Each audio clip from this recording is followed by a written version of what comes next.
नमस्कार।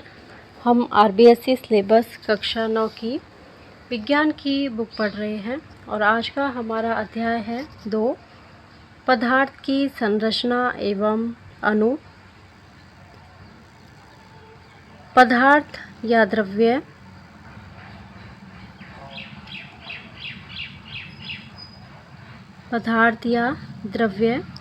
हमारे चारों ओर स्थित भिन्न भिन्न वस्तुएं जैसे जल, हवा, नमक, किताब, कंप्यूटर आदि सभी द्रव्य या पदार्थ हैं।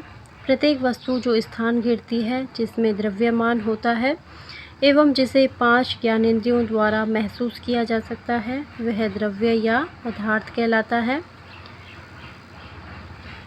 जब हम कहते हैं कि द्रव्य का द्रव्यमान होता है, इसका अर्थ है कि इसका भार होता है। एक वस्तु जितनी अधिक भारी होगी उतना ही अधिक उसका द्रव्यमान होगा। द्रव्य स्थान घेरता है, इसका अर्थ है उसका आयतन होता है।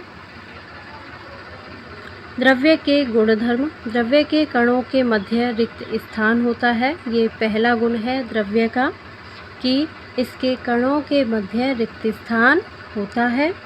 दूसरा गुण है द्रव्य के कण निरंतर गतिशील रहते हैं। तीसरा गुण है द्रव्य के कण एक दूसरे को आकर्षित करते हैं।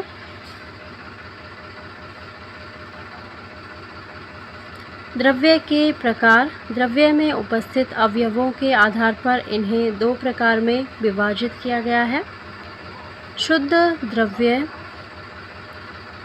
ऐसे द्रव्य जिनमें एक ही प्रकार के घटक या अवयव होते हैं उन्हें शुद्ध द्रव्य कहते हैं, जैसे लोहा, सोना, जल, ऑक्सीजन आदि। तत्व एवं यौगिक शुद्ध द्रव्य हैं। अशुद्ध द्रव्य। ऐसे द्रव्य जिनमें एक से अधिक प्रकार के घटक या अवयव होते हैं उन्हें अशुद्ध द्रव्य कहते हैं, जैसे शीतल पेय, मिट्टी, वायु आदि।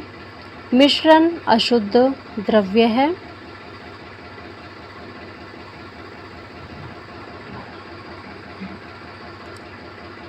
द्रव्य की अवस्थाएं। द्रव्य को भौतिक अवस्थाओं के आधार पर 3 अवस्थाओं में वर्गीकृत किया जा सकता है। ठोस द्रव्य, ठोस द्रव तथा गैस, ये 3 अवस्थाएं हैं। जैसे H2O ये गैस अवस्था है जिससे भाप बनती है। H2OI ये द्रव अवस्था है जो जल का रूप है। H2OS ये ठोस अवस्था है जैसे बर्फ।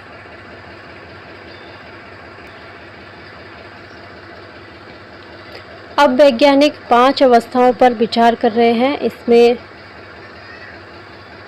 एक तो प्लाज्मा है, बोस आइंस्टीन कंडेंसेट BEC भी शामिल है।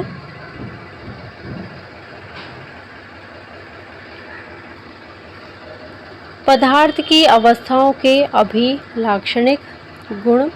पदार्थ या द्रव्य की तीनों अवस्थाओं को भिन्न भिन्न विशिष्ट गुणों के आधार पर पहचाना जा सकता है। पहली है ठोस अवस्था। हमारे चारों ओर असंख्य पदार्थ ठोस रूप में उपस्थित हैं, जैसे लकड़ी का टुकड़ा, पत्थर, पेंसिल, पेन, कंप्यूटर, नमक आदि।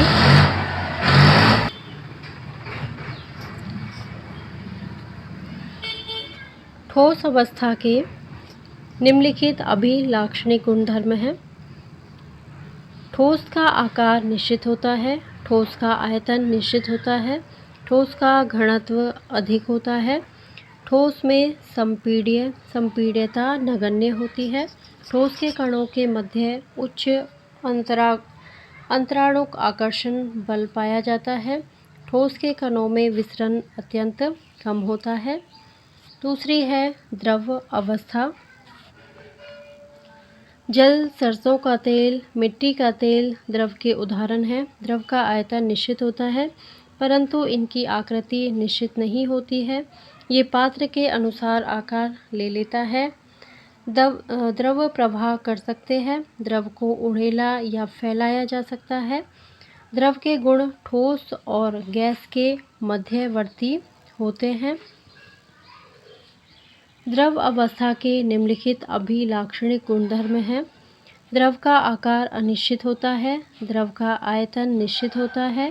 द्रव का घनत्व गैस से अधिक परंतु ठोस से कम होता है। द्रव में संपीड्यता बहुत कम होती है। द्रव के कणों के मध्य दुर्बल अंतराणुक आकर्षण बल पाया जाता है। द्रव के कणों में विसरण गैस से कम परंतु ठोस से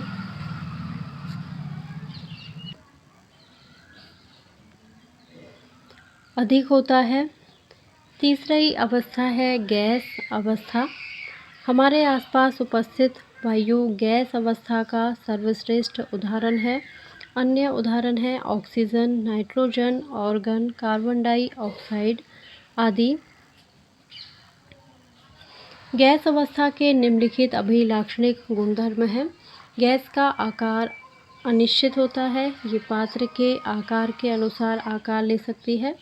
गैस का आयतन अनिश्चित होता है। ये पात्र के आकार के अनुसार आयतन लेती है। गैस का घनत्व अत्यंत कम होता है। गैस में संपीड्यता अत्यधिक होती है। गैस के कणों के मध्य अंतराणुक आकर्षण बल नगण्य होता है। गैस के कणों में विसरण अत्यधिक होता है। अतः यह शीघ्रता पूर्वक सभी जगह फैल जाती है। गैस के कणों के मध्य अत्यधिक दूरी होती है।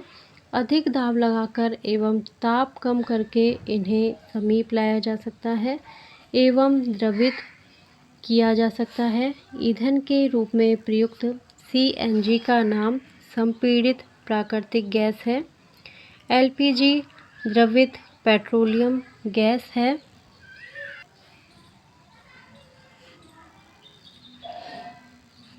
ये हैं ठोस, द्रव और गैस के प्रकार।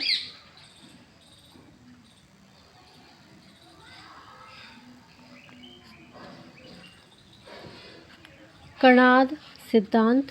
प्राचीन भारतीय एवं ग्रीक दार्शनिक द्रव्य के अज्ञात एवं अदृश्य रूपों से सदैव चकित होते रहे। पदार्थ की अविभाज्यता के मत के बारे में भारत में बहुत पहले लगभग 500 ईसा पूर्व विचार व्यक्त किया गया था। भारतीय दार्शनिक महर्षि कणाद ने प्रतिपादित किया था कि यदि हम द्रव्य को विभाजित करते जाएं तो हमें छोटे छोटे कण प्राप्त होते जाएंगे और अंत में एक सीमा आएगी जब प्राप्त कण को पुनः विभाजित नहीं किया जा सकेगा, अर्थात वह सूक्ष्मतम कण अविभाज्य रहेगा। इस अविभाज्य सूक्ष्मतम कण को उन्होंने परमाणु कहा। एक अन्य भारतीय दार्शनिक फकुधा कात्यायान ने इस मत को विस्तृत रूप से समझाया और कहा कि ये कण सामान्यतः संयुक्त रूप में पाए जाते हैं जो हमें द्रव्यों के भिन्न रूपों जैसे तत्व यौगिक मिश्रण को प्रदान करते हैं। लगभग इसी समय लगभग 460 से 370 ईसा पूर्व ग्रीक दार्शनिक डेमोक्रिटस एवं लियोलिपस ने सुझाव दिया था कि यदि हम द्रव्य को विभाजित करते जाएं तो एक ऐसी स्थिति आएगी जब प्राप्त कण को पुनः विभाजित नहीं किया जा सकेगा। उन्होंने इस अविभाज्य कणों को परमाणु अर्थात अविभाज्य कहा था। उपरोक्त सभी दार्शनिक विचारों पर आधारित थे। सन 1808 में जॉन डाल्टन ने परमाणु सिद्धांत प्रस्तुत किया तथा परमाणु की खोज का श्रेय इन्हें दिया गया। डाल्टन ने द्रव्यों की विभाज्यता का विचार प्रदान किया जिसे उस समय पर दार्शनिकता माना जाता था। ग्रीक दार्शनिकों के द्वारा द्रव्यों के सूक्ष्मतम अविभाज्य कण जिसे परमाणु नाम दिया था उसे डाल्टन ने भी परमाणु नाम दिया। डाल्टन का यह सिद्धांत रासायनिक संयोजन के नियमों पर आधारित था। डाल्टन के परमाणु सिद्धांत में द्रव्यमान के संरक्षण के नियम एवं निश्चित अनुपात के नियम की युक्ति संगत व्याख्या की।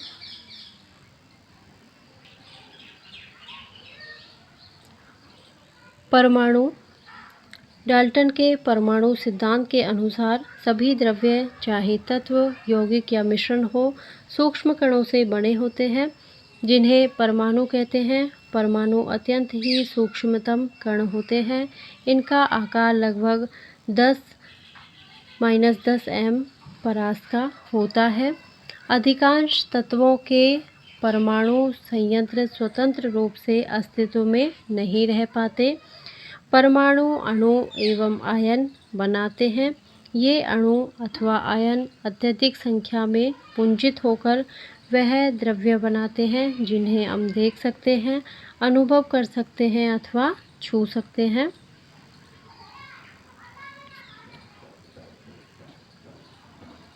अणु साधारणतया 2 या 2 से अधिक परमाणुओं का समूह है जो आपस में रासायनिक बंध द्वारा जुड़े होते हैं, जिन्हें सामान्य भौतिक विधियों द्वारा पृथक नहीं किया जा सकता है। अतः किसी तत्व या यौगिक का सूक्ष्मतम कण जो स्वतंत्र रूप से अस्तित्व में रह सकता है तथा उस यौगिक के सभी गुणधर्म को प्रदर्शित कर सकता है, अणु कहलाता है। जैसे नमक का अणु, फास्फोरस का अणु आदि। ये तत्व, यौगिक एवं मिश्रण का चित्र है।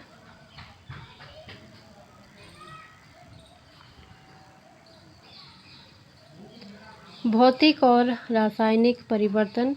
जब भी एक द्रव्य अपने भौतिक या रासायनिक गुणों को बदलता है तो यह परिवर्तन कहलाता है।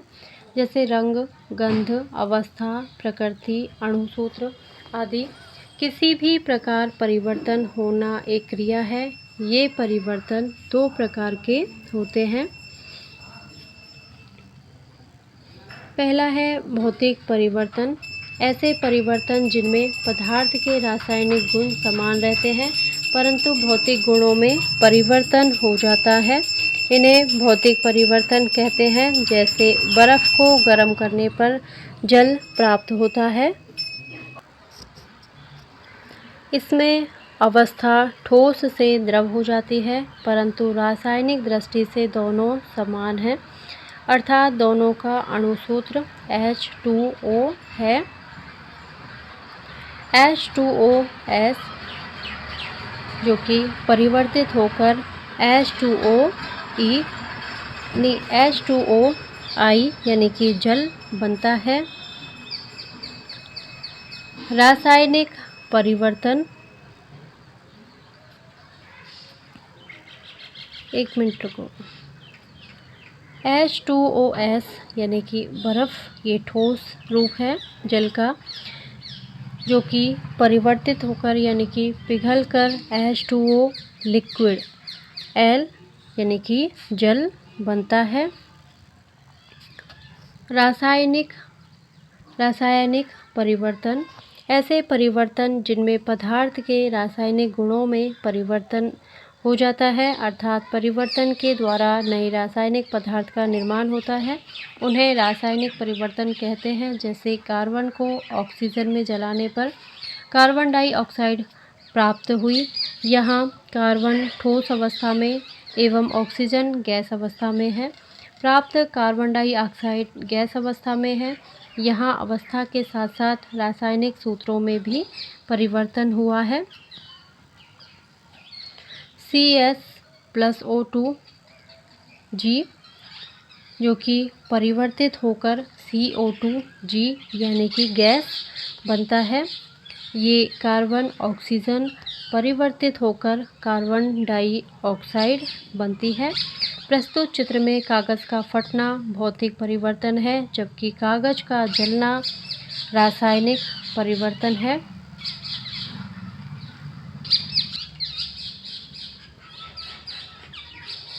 ये यहाँ पे चित्र दिया हुआ है जिसमें भौतिक परिवर्तन और रासायनिक परिवर्तन को बताया गया है। यदि हम किसी कागज़ को काट रहे हैं तो वो कागज़ का भौतिक परिवर्तन हुआ, लेकिन यदि उसी कागज़ को हम जला दें तो यह उसका रासायनिक परिवर्तन होता है।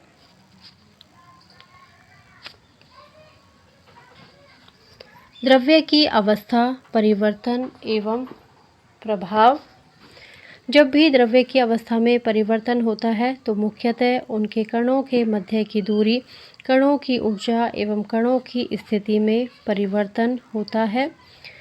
तापमान का प्रभाव। ताप देने से कणों की गतिज ऊर्जा बढ़ जाती है। ठोस को ताप देने पर कण अधिक तेजी से कंपन करने लगते हैं। ऊष्मा के द्वारा प्रदत्त की गई ऊर्जा कणों के बीच के आकर्षण बल को पार कर लेती है। इसी कारण कण अपने नियत स्थान को छोड़कर अधिक स्वतंत्र होकर गति करने लगते हैं। एक अवस्था ऐसी आती है जब ठोस पिघलकर द्रव बन जाता है। वह ताप जिस पर ठोस पिघलकर द्रव बनता है उसे पदार्थ का गलनांक कहते हैं। Melting point. बर्फ का गलनांक 273.16 के है। गलने की प्रक्रिया यानी ठोस से द्रव अवस्था में परिवर्तन को संगलन भी कहते हैं। दाब। वायुमंडलीय दाब पर 1 किलोग्राम ठोस को उसके गलनांक पर द्रव में बदलने के लिए जितनी ऊष्मीय ऊर्जा की आवश्यकता होती है उसे संगलन की प्रसुप्त ऊष्मा या गुप्त ऊष्मा एंथैल्पी कहते हैं। द्रव को ताप देने पर कणों की गतिज ऊर्जा बढ़ने से गैस में बदलते हैं। वह ताप जिस पर द्रव गैस में बदलता है उसे क्वथनांक कहते हैं, बॉइलिंग पॉइंट। एक वायुमंडलीय दाब पर 1 किलोग्राम द्रव को उसके क्वथनांक पर वाष्प में बदलने के लिए जितनी ऊष्मीय ऊर्जा की आवश्यकता होती है उसे वाष्पन की प्रसुप्त ऊष्मा या गुप्त ऊष्मा एंथैल्पी कहते हैं। दाब का प्रभाव। दाब लगाने पर गैस के कण समीप आते हैं। इनके मध्य दूरी घटने पर गैस अवस्था द्रव में बदल जाती है, परंतु अत्यधिक दाब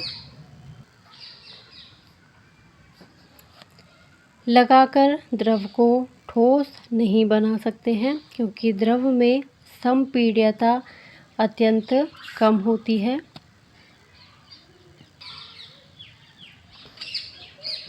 पदार्थों का शुद्धिकरण। प्रकृति में अधिकांश पदार्थ अशुद्ध रूप में ही पाए जाते हैं, अतः इनका शुद्धिकरण आवश्यक है। भिन्न भिन्न पदार्थों के शुद्धिकरण की भिन्न भिन्न विधियां हैं। पहली है निस्यंदन। एक विषमांगी मिश्रण में से द्रव व ठोस को अलग करने की विधि निस्यंदन है। निस्यंदन में ठोस पदार्थ फिल्टर पेपर पर एक अवशेष के रूप में एकत्र किया जाता है और द्रव निस्यंद के रूप में प्राप्त होता है। उदाहरण, रेतीले जल से जल को पृथक करना। दूसरी विधि है क्रिस्टलीकरण। क्रिस्टलीकरण एक संतृप्त विलयन से ठोस क्रिस्टल के बनने की प्रक्रिया है। ठोस को द्रव से अलग करने के लिए क्रिस्टलीकरण की विधि द्रव के वाष्पन से आरंभ होती है। हालांकि क्रिस्टलीकरण में जब विलयन काफ़ी सांद्र हो जाता है तो वाष्पन को रोक दिया जाता है। इस प्रकार से प्राप्त सांद्र विलयन को धीरे धीरे ठंडा किया जाता है तो क्रिस्टल बनते हैं जो निस्यंदन के द्वारा अलग किए जा सकते हैं, जैसे चाशनी में शक्कर पृथक करना, मिश्री बनाना तथा पानी व नमक के विलयन से नमक के क्रिस्टल प्राप्त करना।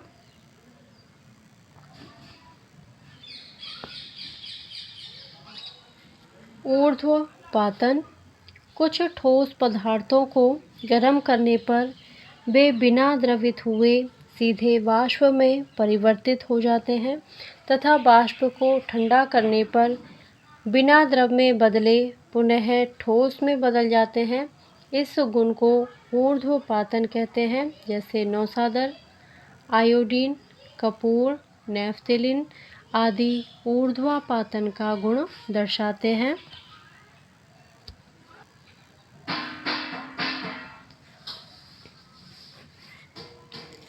ये ऊर्ध्वपातन है। नमक व नौसादर के मिश्रण को ऊर्ध्वपातन के द्वारा पृथक किया जाता है। मिश्रण को गर्म करने पर नमक शेष रह जाता है एवं नौसादर वाष्पित हो जाता है। यह कीप पर ठंडा होकर पुनः शुद्ध नौसादर ठोस रूप में बदल जाता है। विभेदी निष्कर्षण यह अमिश्रणीय द्रवों को पृथक करने की विधि है। जैसे तेल एवं जल। पृथककारी कीप मिश्रण को पृथककारी कीप में डालने पर दोनों द्रवों की भिन्न भिन्न परतें प्राप्त होती हैं। स्टॉप कॉक खोलने पर पहले भारी द्रव एवं बाद में हल्का द्रव प्राप्त होता है।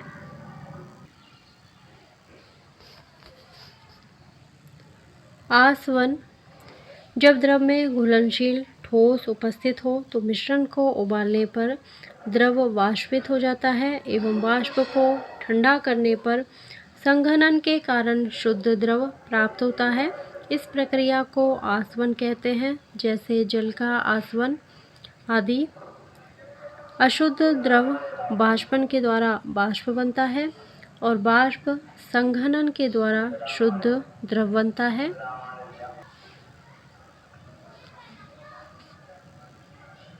ये आसवन की प्रक्रिया है। प्रभाजी आसवन दो द्रवों के क्वथनांकों में पर्याप्त अंतर न होने की स्थिति में उन्हें साधारण आसवन द्वारा पृथक नहीं किया जा सकता। ऐसे द्रवों की वाष्प एक ही ताप परास में बन जाती है तथा साथ साथ संघनित हो जाती है। ऐसी स्थिति में प्रभाजी आसवन की तकनीक का उपयोग किया जाता है। मिश्रण को गर्म करने पर प्रत्येक द्रव उसके क्वथनांक पर वाष्पित होता है।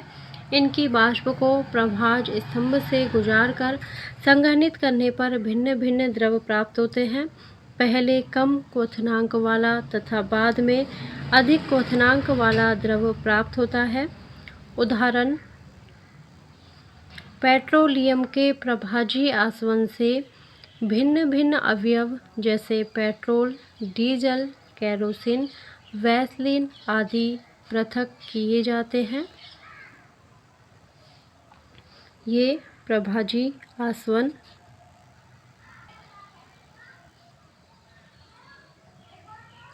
महत्वपूर्ण बिंदु जल, वायु, पत्थर सभी द्रव्य हैं। द्रव्य की मुख्यतः तीन भौतिक अवस्थाएं ठोस, द्रव एवं गैस।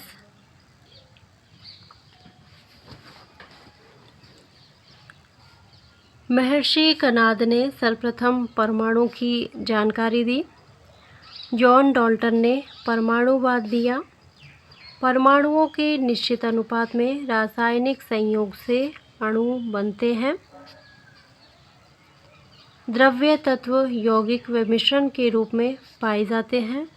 तात्विक व यौगिक दो प्रकार के अणु होते हैं। पदार्थों को अनिश्चित या निश्चित अनुपात में मिलाने पर मिश्रण बनता है। इनमें रासायनिक बंध नहीं होते हैं। बर्फ का पानी में बदलना भौतिक परिवर्तन है, जबकि बर्फ का H2 व O2 में टूटना रासायनिक परिवर्तन है। पदार्थों का शुद्धिकरण क्रिस्टलन आसवन, प्रभाजी आसवन, विभेदी निष्कर्षण, निस्यंदन आदि द्वारा किया जा सकता है।